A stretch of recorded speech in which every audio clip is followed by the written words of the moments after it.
Do you think Colby knows what Marxism or defunding the police means? No. What up, Fightful fam? Shaquille Majuri. And you may know this man, but if you don't, you for sure heard his voice at the UFC Vegas 11 post-fight press conference.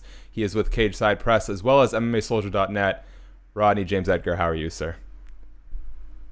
Hey, what's up, buddy? How are you? I'm good. Thank you for making the time today. Sure, man. No problem. Before, Thanks for having me. yeah, I'm happy to. And so, I actually put out a tweet while I was watching the UFC Vegas 11 presser, trying not to vomit all over my computer. And Colby Covington was saying a lot of stuff. And there was one voice in that room that challenged him on it, and it was yours. And so I was, I put out a tweet. I'm like, I wasn't really familiar. I'm familiar with your work. I'm not familiar with your voice. And so I put out a tweet, who is that godsend? And it was indeed you.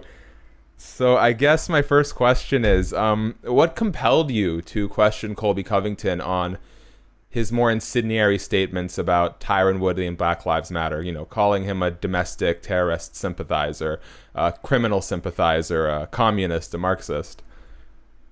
Well, I definitely wasn't compelled in the moment. This has been a long time coming. This is one of the first times I've ever, well, really, actually, since he fought Usman, which was it was like right before, COVID kind of really shut down the United States. I remember that was the last time my buddy James Lynch was here in town because he took me to my first hockey game, the Knights versus the Canucks. So, yeah. Shout out to James. We live in the same province. Yeah, man, I know. So, I had to give him a shout out. But yeah, that was the last time. And of course, Colby's been saying the same type of rhetoric for a long time, right? But I mean, if you fast forward to now and you look at all the real world social problems that are going on here in the streets that are, linked back to police brutality, and then you have this factioning that's occurring, tribalism causing people to be extreme right, extreme left. That's a whole other conversation. But as far as how it's my business, I guess, and yours and everybody else who enjoys the sport, it's become a nuisance. And a lot of people have just been, gun shy to really, and I don't think I even really challenged them. Like, I certainly didn't want to come across I by definition I did. And by connotation, that kind of sounds like it was more aggressive or hostile than it actually was. So lest anyone who hasn't heard it thinks that, that I went in there just to ask him gotcha questions. That was not the case at all. He just said some things I felt he should answer for in his own words. And so he had an opportunity to either clarify, some of the more incendiary remarks that he's made, or walk them back, maybe even apologize. But no, he chose to go the other route. So it wasn't a compulsion so much as, a calculated move to open up a communication with him and have a difficult conversation that needs to be had.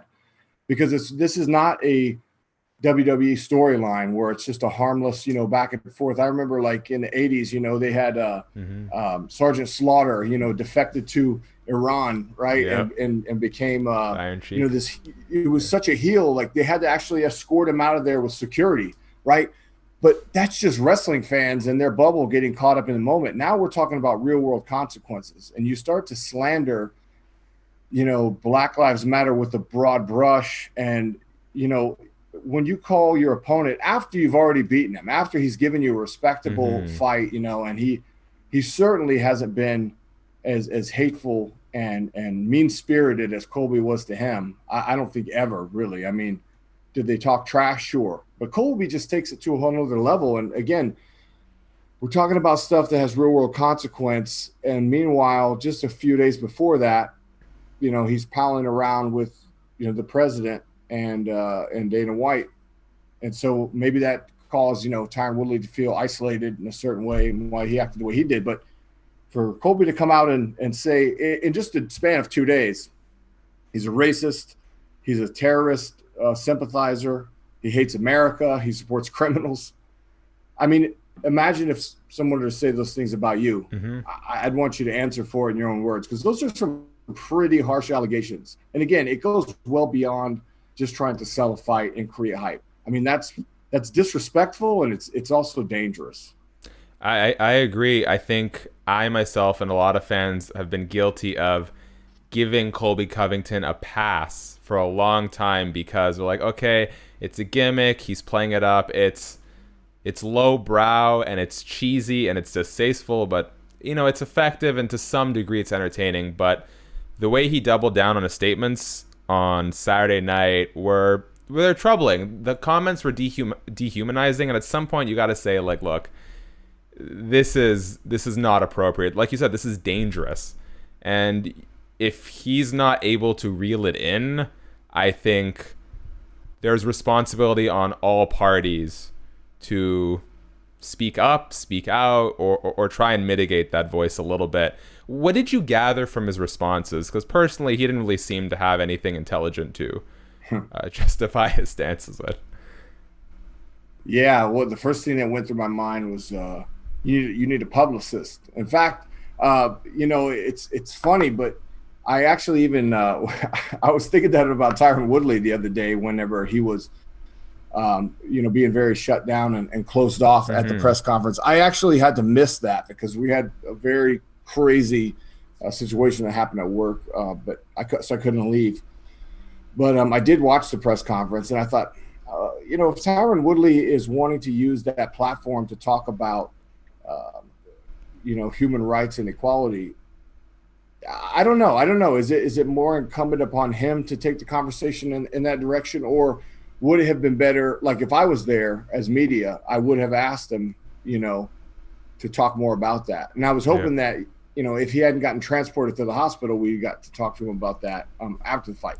But anyway, I thought that about Woodley. I was like, man, he needs a publicist. Like he's trying to clearly, bring up an issue, but he's just not really doing it in an effective way. But again, it wasn't anything disrespectful about it. That's why I said it was kind of funny. I actually texted his coach, Dean Thomas, who's a good buddy of mine, and I was like, man, what's with your boy? Why is he always so cranky? Like, why is he always so pissed off? I was like, let him talk to me. Like, I'll interview him, and we could talk about this for real, and he could say what he really wants to say and not come across, like standoffish. Yeah. So people will listen to him. But with Colby, I mean, it was just so offensive. And, again, okay, I'm not even answering your question, but let me back up. That's okay. All right. So you asked me what was my takeaway from, his answers. Mm-hmm. You asked me also what compelled me. So I kind of told you as a journalist and as a frontline reporter for MMA, UFC, kind of the reasons that put me in that position. Now, what compelled me to feel that I was the person for the job to ask those questions is my status as as a patriot and my resume. And so I want to be very clear in saying that obviously I don't represent the military or even all veterans for that matter, but then again, Colby doesn't represent any veterans whatsoever, including himself, because he's not one. So I do feel like I do have a responsibility to call out, because you see so many faux patriots in my country, people who try to rewrite the definition of what it means to be a patriot. And for me, it's incredibly offensive to, and again, if he was misrepresenting himself when he said, these people are thugs, these people are criminals, they support criminals, they hate America. When you use Black Lives Matter as a whole, as to define just a single group of people or an actual person. I mean, he was literally making Tyron Woodley the scapegoat for every single negative thing that has ever been done under an Antifa or Black Lives Matter banner, which we all know that there's been a lot of rogue activity that occurs, right? That doesn't fall in line with any kind of movement whatsoever.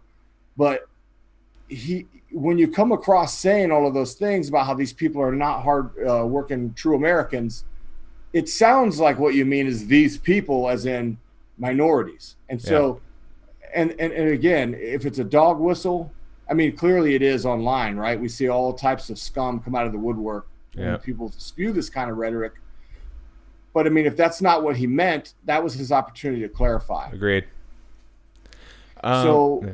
the answers that he gave me just, number one, demonstrated that he was regurgitating a lot of that same rhetoric that just gets rehashed. It doesn't really have any basis. Kind of like the QAnon type of people who believe in conspiracy theories, Obamagate, et cetera, right? In other words, when you question it and you try to get a logical, response, like for example, if you were to ask Dana White, he could tell you exactly why his affiliations are the way they are. He's not really a political guy though, Dana White. He's just kind of like, I'm a fight promoter, man. I'm not into all of this, this other stuff. But when you're throwing fuel onto the fire of raging social issues, man, literally and figuratively, that's a very dangerous place. And that's what Colby Covington's doing. So, somebody needs to get out in front of them and let them understand that's not sustainable in the long term, because it does have real world consequences. Sure. Are you still wearing your Media Day bracelets? Oh man, yeah. I just have the one. I got my Extreme Couture, and then every day is Father's Day. Oh, I love that. I love the Everyday Father's Day one. I probably haven't showered since then. So. Dude, I know. By the end of media week, sometimes I'll have like 6 of those on. People are like, you haven't cut them off yet? You touched on it. For you as a combat veteran, how do you feel when Colby Covington says he is fighting to represent the troops? Well, it's flattering on one hand, but then again, that's why I have to call certain ideology into question, because just because, we've seen clearly in the police force, there seems to be quite an ugly undercurrent of, and I respect the police. We need the police. They're very integral, just a critical part of our society. They save lives, exponentially more than they take lives. And when they do take lives, it's usually in self-defense. The rare occurrences, they don't seem rare because, they're highlighted, so they're always under scrutiny. But that's also exposing a much larger underlying problem, which, some would call systemic racism, systemic inequality, these kind of things. So, we have to be sensitive to that as a reality, and not look at it as a partisan issue. It's a human rights issue, and Agreed. It's not one that can be disputed, But again, if we try to do so in absolutes by saying, well, these people are anti-American, or on the other side, well, all cops are bad. Well, the truth is, with human issues, there's 3 sides to every story: my side, your side, and the truth. The truth is always somewhere in the middle. That means there's a compromise between prejudices and biases where, objective truth exists, right? I'm going to, as much as you don't like dealing in absolutes, I'm going to ask for a yes or no answer on this next one. Do you think Colby knows what Marxism or defunding the police means? No. Me neither. A bunch of people have asked me that question. Yeah. But yeah, no. So, man, I keep rambling, man. I'm sorry. No. I'm shot out of a cannon, man. I just had my pre-workout, and I got a little workout in before. Okay, hey, so this has been a rough morning for me. So this has been the most cathartic conversation I've had all day. Good, yeah. I've been wanting to have a conversation too, and like I've tweeted, and I might have told you as well. I didn't want it to become like this confrontational thing, because I'm starting to get known for all the wrong reasons. Like the last time that my name hit the headlines was when Tony Ferguson, told me "fuck you" at the press conference, and that got quite a bit of momentum. I was like, wow, all these people know who I am now, and they don't know any of the body of work. They just know that one little incident. Can I actually? We'll come back to it. I want to ask you about that, but I want to get Colby done first. I have a stance that I'd like your opinion on. All right, good. Do you think the UFC should take any steps to discourage this sort of speech? Dana's made it very clear that people are free to say whatever they want, but there has to be a line somewhere, right? Well, it's interesting because, he actually addressed that, right before Colby came out. I forget the conversation, but someone asked him, and, I think the headline was something to the effect of, hey, what else can these guys, we're just talking about words. These guys are going to get into a cage and fight.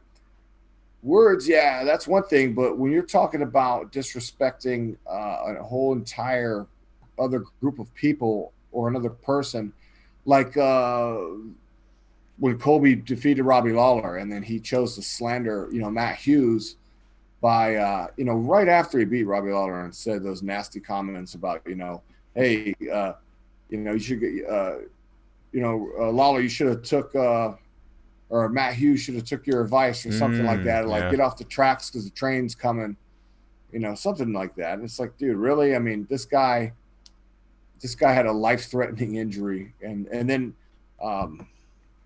the coach of the Black Zillions that passed away. Yes. Can't remember his name right now, but yes. Yeah, so things like that. And then when you come out and say Black Lives Matter is a sham, well, that can be read a million different ways, and it will be. I mean, if the mainstream ever kind of figures this out, that this is happening over here in a major sport, it's going to be a lot bigger of a story than I think it is right now, because it's already starting to sort of bleed out into that. And nothing ever dies on the internet, right? I think with the Usman fight, there was a lot more hype around it. But again, for me, look, it's flattering. But when I hear, again, people say, I support the troops, but then you seem to take a stance that's contrary to human rights and equality and social justice for people that are marginalized, right? Well, how can you say that when I've served in combat with many people of color that were either born here or born in Mexico, Central America, South America, Africa? This is a little known fact. There are a lot of African-born soldiers in the U.S. Army. I've served with many of them. And a lot of these people come here and they join the military so that they can get a citizenship. They come from, an impoverished situation, trying to make their lives better. And yet you have some people who would still continue to disparage immigrants and people of color as, but then you claim to be ultra patriotic. Well, you're completely overlooking the bigger picture here. You have people who weren't even born here. They're not from this country, who have given more to this country than you have, right? And I think sometimes I don't want to say white privilege, because I mean, I definitely all white people aren't going around spewing these kinds of things.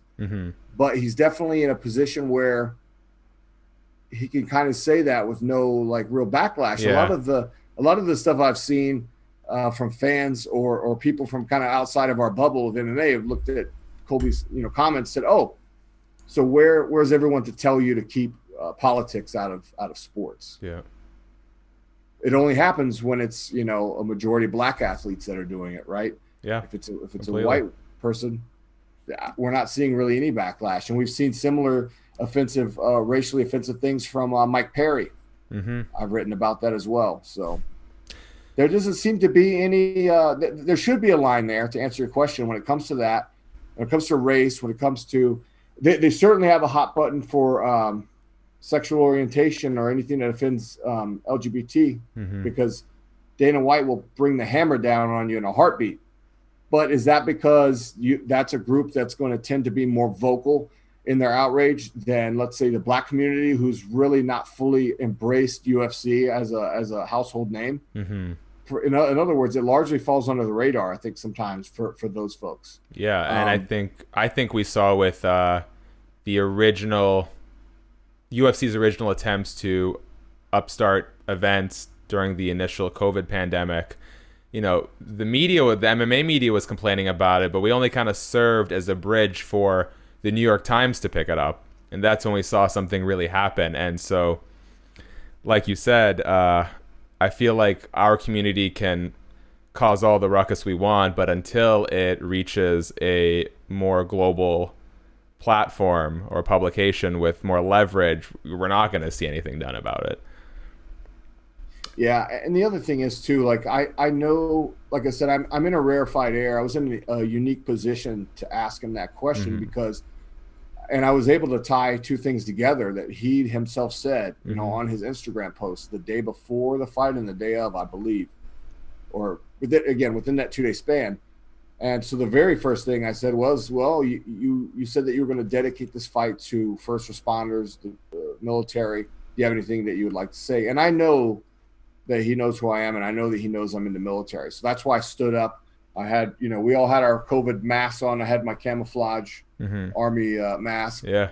So it wasn't to be like intimidating, but it was to, again, open the conversation in a way that, he wouldn't be able to, maybe try to berate me or talk smack or whatever, what have you, like he might try to do to someone else. Because I knew that since he wants to carry that badge of being the military cheerleader, well, the last thing you want to do is sit there and insult an army soldier who's just trying to ask you some, questions about things that you said. Notice I didn't like push him into a corner. Yeah. And but when he spouted off in his own words before my very eyes, he's a communist. He's a Marxist. Okay, pump the brakes here, because again, I don't think he realizes how dangerous these comments are. And to your point, when I questioned him, I was like, is it more important to give him an opportunity to maybe explain it, or is it even better that he can explain it, because then that just kind of it lends itself back to that original idea that he's really just full of shit and doesn't know what he's saying. Well, I thought you handled it appropriately. You also have to understand, you're in a room in a room full of media. He's on a podium. Other people want to ask questions. It doesn't. The atmosphere doesn't lend itself to having a deep, expansive one-on-one conversation. What do you think the role? It's a conversation that's meant for to be the benefit of everyone. Yeah. And that's. What do you think the role of MMA media here is? Because you have the rare person like Luke Thomas who has been able to find significant success while not relenting to sort of UFC pressure. And then you have a lot of people, myself included, who are more interested in access media. Most of my, I was with Bloody Elbow for a couple years, and they were so phenomenal and so helpful and so supportive. But there's a big reality there where their interests and my interests don't particularly align, right? The sort of stuff they want to cover doesn't require good relationships with athletes or promoters, and the sort of stuff that I'm interested in does, which is why, as a young person in this space, I find myself very conflicted when something like this happens, because I'm lucky where my principles and my interests tend to be very separate. But when moments like this happen, I have trouble shying away from the conversation out of fear of what potential consequences may be. What do you think the role of the media is now in terms of not giving Colby a platform to spew hate speech or condemn him? Like, what role should the MMA media play? I don't know. I mean, that's ultimately it's up to the UFC PR and how they want to, give the media access to them. And there's never been any ground rules, as far as, as far as the UFC's end. I don't know. I just think, I think for Dana White and for his business and for Colby's brand, this sort of thing is in a way I kind of, because a lot of people inbox me and were like, oh man, good job. Thanks for, a lot of really well-respected people, including yourself. And I thought, well, thank you. After a couple of days, I go, should I have done that? Because it might have actually strengthened him a little bit. Like, because I don't know. It seems like he gets a lot of heat. He draws a lot of haters, and a lot of controversy. But it seems after this win, he's really, again, maybe it's just my perception. Maybe the algorithms are just trying to show me a different story. But it seems like he's got way more support than he had before. Like he's definitely growing a fan base. And again, some of those folks who quote unquote call themselves the silent majority perhaps are coming out of the woodwork as we get closer to election season, and they're sort of looking at him as maybe a sort of a folk hero in the sports world, which they find to be plagued with social justice warriors, right? Yeah.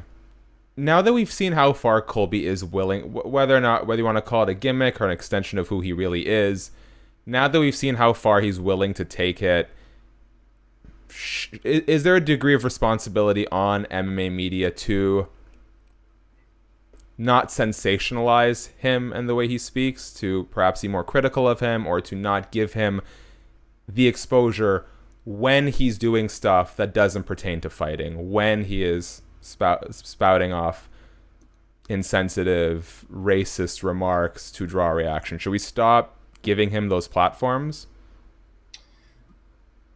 I can't speak for everyone else because I don't know what motivates them to do what they do.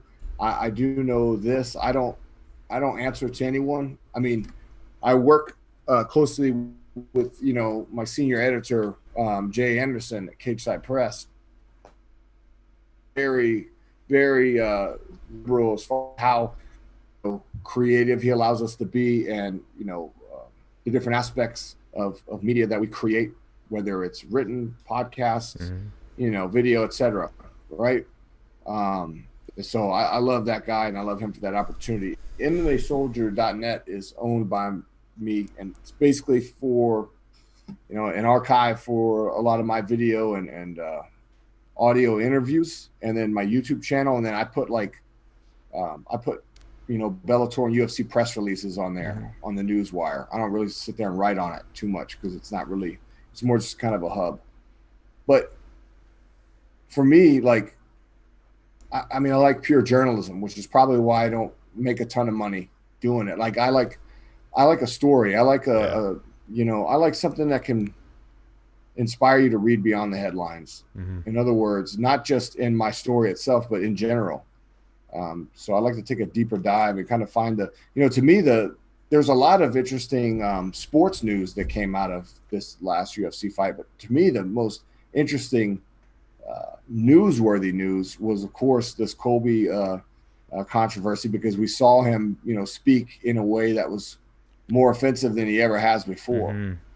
And, I feel slightly guilty for even enabling him. But again, I felt the responsibility to at least say, hey, I don't understand. You call, Woodley's not asking these questions, but I feel like someone should. Why are you saying he's a racist? Notice he never gave me any explanation for that question. Nope. How do you think that he's a domestic terrorism sympathizer? He hates America. He supports criminals. I also, after he said that, I even did a double take. I said, wait, hold on. You're saying that you believe Tyron Woodley supports criminal activity. He encourages it. What did he say? Yep. He said, yes, absolutely. These people are bad people. They're not. When you say these people, again, regardless of how you meant it, it is insinuated and it is understood to mean minorities and people of color or immigrants. And that's the way those people heard it. And the way that people who support that kind of speech heard it, they heard it as a dog whistle saying, hey, I think just like you do. And therefore, that's what makes it dangerous, is because he has that platform. But I don't know. Do we have a responsibility? Maybe write about it. I don't know. We have like an MMA Journalist Association or, some type of a sort of. Yeah. I don't know what their purpose is exactly. But I mean, Kareem is a guy who could probably, write a good, something good out of this. I agree. But again, that's just, you're asking me what our responsibility. That's just me as a fan, just hoping to see more people who can maybe articulate it better than I can, or maybe at a different perspective. Bring the conversation up so that more people can get involved in it. Yeah. You've mentioned a few times. So as of right now, do you feel you did the right thing? Speaking, asking Colby the questions you did. Oh, 100%. Yeah. And, as we stated before, it's, I've learned this lesson the hard way too. It's like a press conference, especially one with fans, like you have to remember it's a UFC production. Now, when it's in the tent after the fight, that's a little bit different because there are no fans. That's more or less it's a UFC production, but it's also for the media. But, it's not the time that you want to ask questions that are better asked one-on-one. Most people, if you listen to them, especially when they know what they're doing, they've been doing this for a while, they will ask questions that will generate sound bites or generate conversation that other people will then be able to take and make into a story because it's interesting, right? And if you have a good interview subject, a lot of times, you get better content. This. I'm just saying, for the fans who maybe don't understand the inner workings of kind of what we do. So that's the reason, sometimes when fans will comment like, oh, why is this guy or that guy asking a stupid question? Well, there's a reason. They're stimulating conversation. Sometimes it's a question that's leading up to something else. So, again, it was a planned and a calculated thing. I didn't really know how I was going to say it to him, but I did want to say it to him in a way that was going to benefit, the entire news media, for anyone who chose to, take that as a lead for a story. Because to me, that was a story. I knew whatever he said was going to be a story, but not just for the sake of writing a story, but for one that really, I think, can't be told in just one article, that needs to inspire more people to write about it, more people to talk about it, which is kind of what I do these days when I actually sit down and write. I tend to go for the deeper dive, like the Mike Perry deal with the N-word. It just got to be, he even had another nasty comment on Twitter the other night. I don't know if you saw that. The black on black crime one? Yeah. Yeah. That's not, I get that he thinks it's okay and it's cute and it's, he gets a pass. But again, all I'm saying, my central point to all of this is, if you have an audience of that size who can be influenced, and if you have the ability to make mainstream headlines with your sound bites, which these people are more than capable of doing, these fighters, then, you shouldn't, you're either misrepresenting yourself by saying those things, because let's hope you don't really feel that way, or you're just enabling people who have that sort of bigotry in their heart, and you're enabling it, you're inspiring it, you're co-signing it, whatever you want to call it, and you're contributing. So you're complicit in any of the second and third order effects that might occur as a result. I completely agree. Rodney James Edgar, man, that's all I have for you today. First and foremost, you guys can check his work out on Cage Side Press, as well as MMAsoldier.net. Anything you want to end on? No, man. Thanks for asking the questions. Like I said, I had some additional follow up just from after a few days of reminiscing on that conversation, reading some other perspectives and seeing what other people have to say about it. So yeah, man. I hope that it came across that my intentions were, again, to have a difficult conversation that I feel needs to be had, and it certainly wasn't to to quote unquote stir up shit or create some, flashy, catchy headline. This is something that, like I said, it's something that needs to be talked about more, and perhaps, in a way where we can actually affect change. That's not up to me or you, but it's certainly possible with the right momentum.